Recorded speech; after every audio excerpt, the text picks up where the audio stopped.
Hello everyone, Lapsus here with another episode of the Skid Cities dev blog. Before we start, I just wanted to say I decided to postpone the launch date in early access from the 18th of December to the 18th of January. I may anticipate it, but I found out that I really want to add a couple more mechanics before releasing the game. And I want to work a little bit more on some graphic details that I really think I want to get it right before the release, in particular the Android distribution center and the public augmentation buildings. They really need a little bit more love. Now, without further ado, let's jump into it. So today I want to talk about the two main things that I've implemented in the last 10 days or so.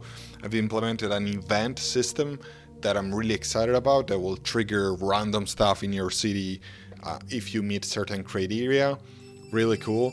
And then I worked on a news system, so your city will generate news that you'll be able to read and act on if you want to, or you can just leave them be. And then I worked a little bit on optimization. I know that this sounds a little bit early because the game isn't finished yet, so why are you optimizing it? But I really wanted to do just a little bit of that to allow the early access users to be able to create huge cities from the get-go. And optimization takes some time, so I wanted to start it. I found some quick wins. That's how I've done it.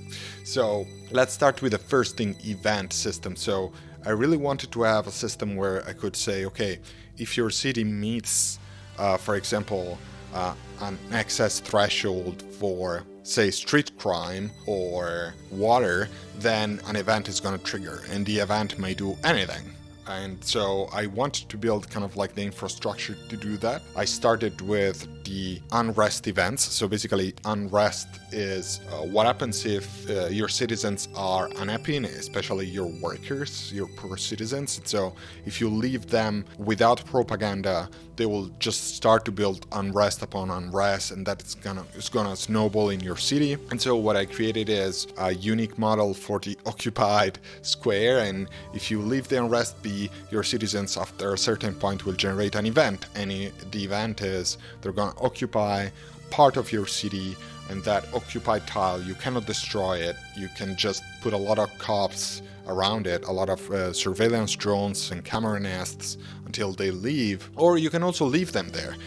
Some citizens will be happy about having an occupied area where there's no law, and you can just leave it in the city, and it will eventually keep expanding, so you will need to keep an eye on that, but it has its upsides. And so that's what I started to do. I tried that out with that, and then I proceeded to also create the events for the street crime. So there's 3 chained events on the street crime side. So the street crime is what happens if you just leave unchecked the thugs and the thieves in your city without any surveillance and stuff like that. And so what happens in this case is you will get some notifications that your city is getting crime notorious, and that does not have an initial effect right now, but it will just alert you, look, the crime is on the rise, and you can act on it. You can leave it be. Again, having crime changes the dynamic, but it's not necessarily bad or good. And then after a certain time you will have an organized crime family move into your city, and that will actually change one of the buildings. They will take over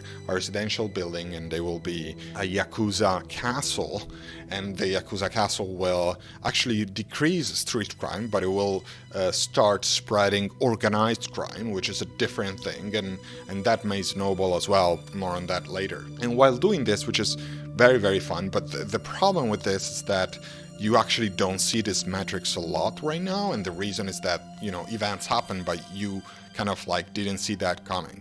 And so the first thing would be you need to have alerts. And so the first thing about the street crime, for example, it will tell you when it's on the rise even before the Yakuza moves in. But then the second thing that I wanted to build is graphs to give you a sense of time.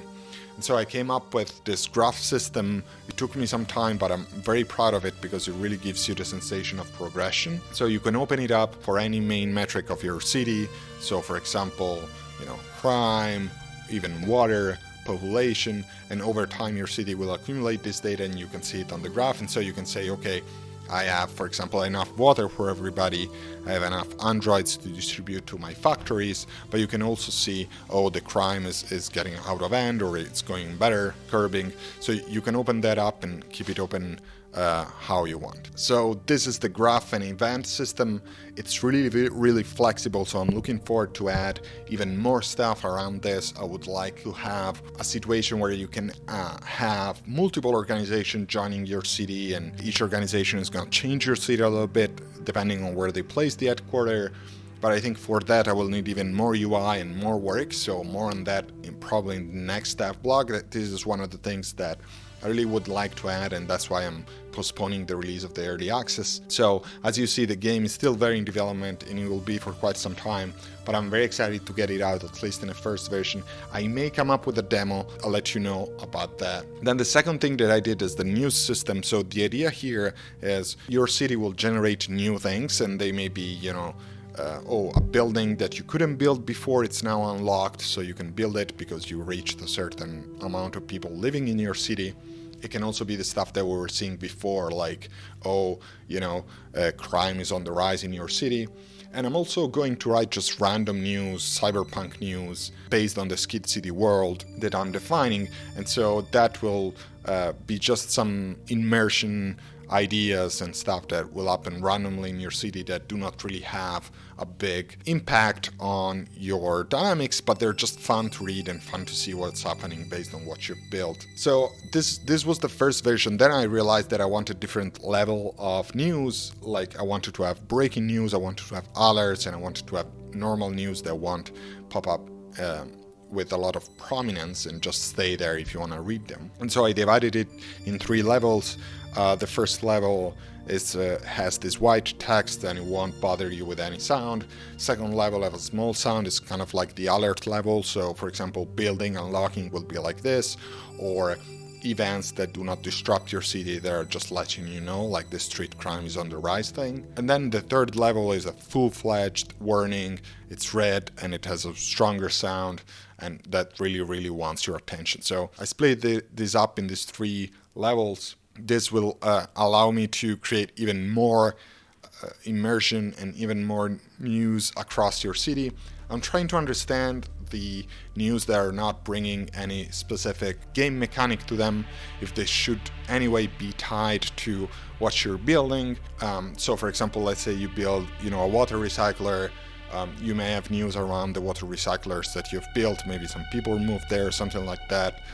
And so I'm trying to think how to generate this kind of news in a way that it's random, but at the same time is tied to how you're building your city. And so both these systems, they really need also to be saved together with your save game, because when you open up a city that you built in the past and you load it up, you want to see the old news as well. Same thing with events. So I spent some time there in making sure that everything is serializable, as Unity puts it. So I'm not going into details there, but it was fun. And then last step, optimization. So I really didn't think about optimization up until now when I was writing the game. I just wanted to see how the feeling would be, how would be to build a cyberpunk city by yourself. And so the game is kind of structured in a way that every 4 to 5 seconds is running a bunch of functions to calculate again how your city is doing. So for example, it's figuring out how many people are living in your city, where they are living, what is their impact, how many factories you have, what is their impact.